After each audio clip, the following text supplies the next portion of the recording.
meron tayong dito nakitang Yamaha L2. Napakaganda kakaro dahil pasik na pasik tignan. Halos stock pa kakaro, wala pang nabago. Ganda, ganda, ang linis. Grabe, preserve ang kanyang look. Walang binago. Isa lang ang binago dito kakaro, ito lang yung pato. Grabe, ang linis, oh, parang brand new. Kompleto pa lahat kakaro. May plaka din, oh. Grabe, oh. Original pa to, original din to. Ang ganda ng ano niya, yung sa may clutch niya. Okay. Ay. Hindi ako papayag na hindi ko masasakyan itong pinaka-paborito nating Tutti Power L2.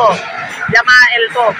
Pure stock kakaro, tignan nyo, preserve na preserve ang kanyang tindig. Tignan nyo mga bearings nyo, mga nyo. Preserve na preserve, walang nabago. Isa lang ang nabago, ito lang. Okay, sakay natin boss. Siyempre, hindi ako papayag.